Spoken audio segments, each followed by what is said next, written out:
Hello everyone, this is steel carry. आइए दोस्तों एक बार फिर से हम स्टडी करते हैं बीएन की। सबसे पहले हम देखते हैं वीकली टाइम फ्रेम से। वीकली टाइम फ्रेम से हम इसलिए स्टार्ट कर रहे हैं क्योंकि हमें ये पता होना चाहिए कि वीक की कैंडल क्या बन रही है, उसके बाद हमारा क्या सिनेरियो रहने वाला है। यहाँ पे देखिए जो प्रीवियस वाली कैंडल है इसको मैंने हाई एंड लो इसका हाईलाइट कर लिया एंड इस प्रीवियस कैंडल का जो हाई लगा हुआ है वो है 39,230 का। अब जब ये वाला हाई लगा हुआ है इट मीन्स कि जब प्रीवियस कैंडल का हाई क्रॉस हो जाएगा तो हमें बहुत अच्छा मूवमेंट देखने को मिलेगा जो कि बहुत ही नियर है, क्योंकि लास्ट में जो हमारी क्लोजिंग हुई है वो हमारी क्लोजिंग हुई है 39,110 की एंड जो हाई लगा हुआ है वो है हमारा 11,177 का। इट मीन्स कि इन दोनों के बीच में बहुत कम फर्क है। 177 का ऑलरेडी ये हाई लगा चुका है इस कैंडल के अंदर। वीकली टाइम फ्रेम अभी हम देख रहे हैं, जो क्लोजिंग है वो लास्ट डे की है एंड जब ये वाला हाई क्रॉस होगा, ध्यान से सुनिए, जब ये वाला हाई क्रॉस होगा तो हमें बहुत अच्छा मूवमेंट देखने को मिलेगा अप साइड के लिए। डाउन साइड के लिए भी हम बात करेंगे तो डाउन साइड के लिए जो लो लगा हुआ है वो है 37,420 का। जब डाउन साइड के लिए हमें अच्छा मूव कब मिलेगा, जब 37,420 का जो लो है वो क्रॉस होगा तभी हमें डाउन साइड का अच्छा टारगेट देखने को मिलेगा। लेकिन अभी तक वीकली टाइम फ्रेम के हिसाब से बात कर रहे हैं, अभी तक चल क्या रहा है 39,000। इट मीन्स कि 37 से तो बहुत ऊपर है, 2000 पॉइंट तो सीधे ही हैं। तो 1800 लगभग 1600 से लेकर 1800 के आसपास ये हाई पे, उतना हाई पे चल रहा है। ओके, ये तो हमने बात की है वीकली टाइम फ्रेम पे कि अगर वीकली टाइम फ्रेम के हिसाब से प्रीवियस कैंडल का हाई ब्रेक होता है तो हमें एक अपसाइड का अच्छा मूव देखने को मिल जाएगा। अब हम चलते हैं डेली टाइम फ्रेम पे कि डेली टाइम फ्रेम पे कैंडल क्या बनी हुई है, हमें किस तरीके से सोचना है, नेक्स्ट डे का हमारा टारगेट क्या होगा। ये तो हो गया हमारा डेली टाइम फ्रेम पे। पहले यहाँ पे मार्केट डाउन आई, एक कैंडल ग्रीन बनी, ग्रीन कैंडल के अंदर ही एक रेड कैंडल बन गई, इसके लिए इसने एज अ इनसाइड यहाँ पे वर्क भी किया है।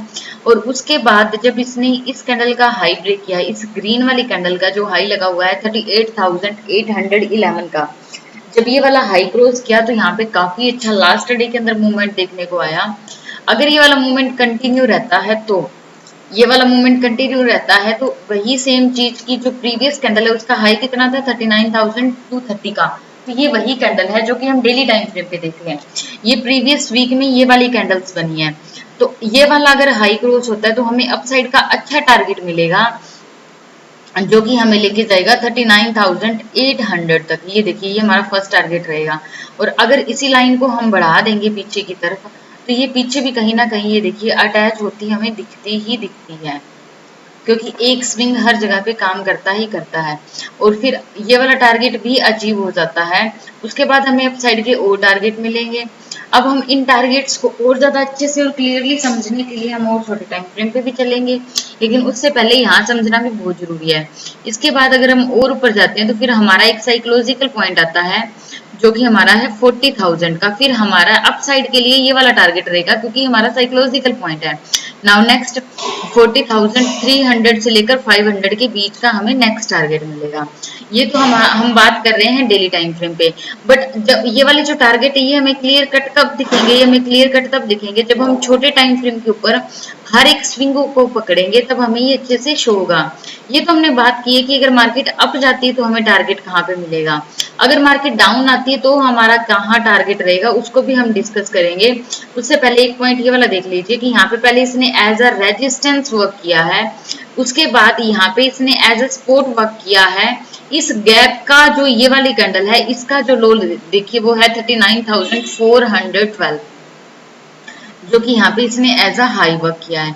तो इस तरीके से हर एक हॉरिजॉन्टल लाइन, हर एक ट्रेंड लाइन किसी ना किसी रूप से कनेक्ट होती ही होती है।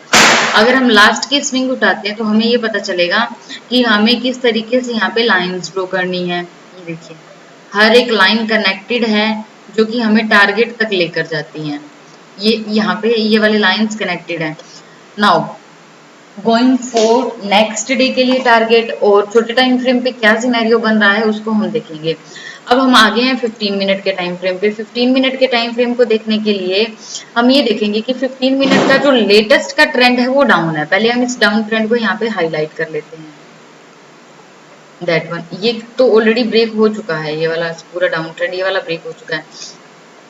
ये वाला डाउन ट्रेंड ब्रेक होने के बाद मार्केट ने किया क्या है, ब्रेक करने के बाद यहाँ पे सस्टेन किया है।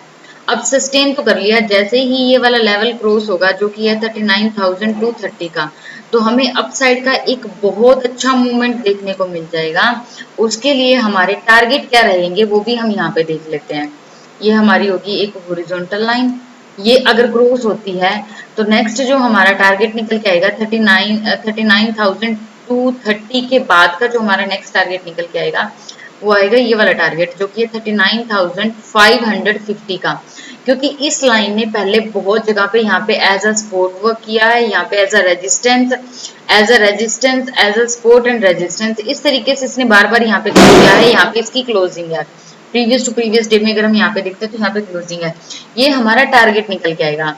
एंड उसके बाद नेक्स्ट हमारा टारगेट निकल के आएगा 39,800 का, जो कि हमने डेली टाइम फ्रेम पे भी डिस्कस किया। एंड उसके बाद जो हमारा साइकोलॉजिकल पॉइंट है 40,000। तो ये जो हमारे प्रीवियस के स्विंग होते हैं उसी के बिहाफ पे डिसाइड होता है कि हमारे टारगेट क्या रहेंगे। अब हमने बात की है कि अगर ये वाला लेवल क्रॉस होता है तो अपसाइड का अच्छा मूव मिलेगा। उसी तरीके से हम बात करते हैं कि अगर मार्केट ये वाला जो स्विंग बना हुआ है ये वाला अगर लो ब्रेक होता है तब क्या सिनेरियो रहेगा।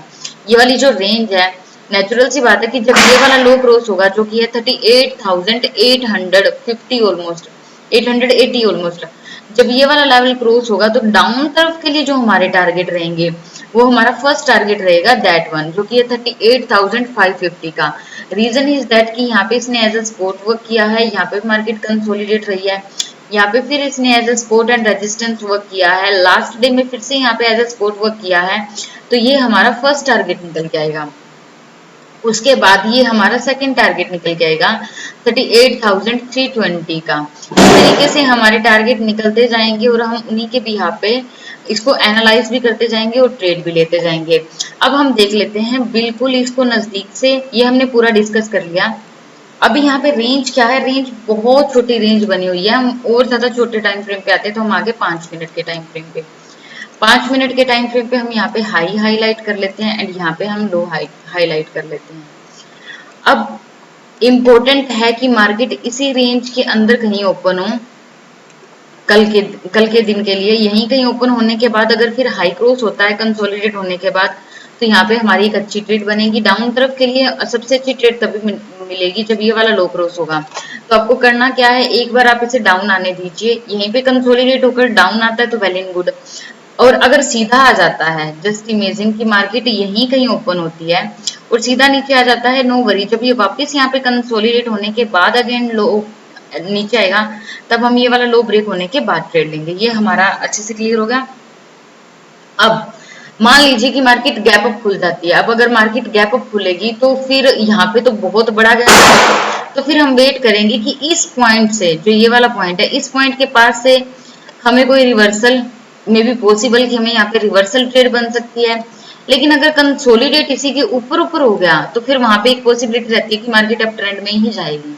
तो डिपेंड करता है कि मार्केट गैप अप या गैप डाउन कितना होता है, उसके बिहाफ पे हम अपनी स्ट्रेटेजी को फाइन करेंगे। आई होप सो कि बीएन के अंदर हमने जितना भी डिस्कस किया है उसका आपको अच्छे से क्लियर हो गया। इसके साथ साथ हम आज एक बैंक भी डिस्कस करेंगे जिसका नाम है HDFC। HDFC का जो लेटेस्ट प्राइस चल रहा है वो है 1456 का। HDFC का अगर हम चार्ट देखते हैं तो इसके अंदर भी देखिए सेम चीज बन रही है। पहले हम रिमूव कर लेते हैं ड्यूएल को, हम ज्यादा बड़े टाइम फ्रेम पे नहीं जाएंगे, मैं आपको छोटे टाइम फ्रेम पे बता रही हूँ। फिर हम इसकी भी उसी तरीके से डीप स्टडी करेंगे जैसे हमने वहां पे किया है। ये वाली रेंज ब्रेक हुई यहाँ पे, ये वाली रेंज ब्रेक होने के बाद मार्केट ने यहाँ पे अपसाइड का मूव दिया एंड उसके बाद कंसोलिडेट दोबारा फिर से यहाँ पे ये अपसाइड का मूव कर चुका है। और अगर हम इस तरीके से एक लाइन ड्रॉ करते हैं तो ये भी एक ट्रेंड लाइन यहाँ पे ड्रॉ होती है। तो यहाँ पे देखिए एक रेंज बनी हुई है यहाँ पे 1457-58 के लगभग। अगर ये वाली रेंज क्रॉस होती है तो ये हमारा टारगेट निकल के आएगा नेक्स्ट 1471 का। ये यहाँ पे जो स्विंग है ये ही हमारे लिए एज अ टारगेट वर्क करेंगे। और हमेशा हमें करना क्या है, जो भी प्रीवियस के स्विंग है हमें वही उठाने हैं। उससे क्या होता है कि वो हम सिर्फ इसीलिए उठाते हैं क्योंकि उससे हमारे सपोर्ट एंड रेजिस्टेंस क्लियर होते हैं। जब सपोर्ट एंड रेजिस्टेंस क्लियर होते हैं तो हमें ये पता लग जाता है कि हमें किस तरीके से मूव करना है, हमें किस तरीके से ट्रेड लेनी है। तो बहुत ज्यादा क्लियर जो एक सेटअप दिखता है वो चीज हमें यहाँ पे देखने को मिलती है। अब यहाँ पे देखिए, इसको मैं थोड़ा जूम कर रही हूँ। ये देखिए, अगर ये वाला एरिया क्रॉस होता है तो उसके बाद जस्ट ये वाला टारगेट निकल के आएगा, जो कि पहले यहाँ पे एज अ रेजिस्टेंस, फिर एज अ सपोर्ट यहाँ पे इसने ऑलरेडी काम किया हुआ है। एंड नाउ उसके बाद हर बार क्या होता है कि टारगेट चेंज होता रहता है। डाउन तरफ के लिए हम कब व्यू बनाएंगे? डाउन तरफ के लिए हम तभी व्यू बनाएंगे जब ये वाला लो ब्रेक होगा, जो कि उसी दिन का, जो लास्ट डे का जो ये वाला स्विंग लो है, तभी हम यहाँ पे डाउन साइड का व्यू बनाएंगे। और अगर मार्केट गैप अप या गैप डाउन खुल जाती है, तब हमें क्या करना है? तब हमें कॉम्बिनेशन देखना है, HDFC, ICIC, axis and SBIN, इनका कॉम्बिनेशन देखेंगे कि ये किस तरीके से वर्क कर रहा है, ये किस तरफ से मूव करेगा। अगर जब हम स्टार्टिंग में ट्रेड करते हैं तो हमें बहुत सारी कंफ्यूजन होती हैं। आपको कोई भी कंफ्यूजन हो तो हमने एक लाइब्रेरी ऑफ चार्ट के नाम से टेलीग्राम का चैनल बना रखा है, आप उसे ज्वाइन कीजिए। उसके अंदर हम डिस्कस करते हैं हमारी लर्निंग्स के बारे में कि हमने क्या लर्न किया, हमें किस तरीके से सीखना है। उसमें हम ग्रुप मीटिंग भी करते हैं, तो आपको उसमें नई नई चीजें सीखने का मौका मिलेगा। आई होप सो कि जितने भी पॉइंट्स हमने डिस्कस किए हैं वो सब आपको अच्छे से क्लियर हो गए। Thank you so much, God bless you.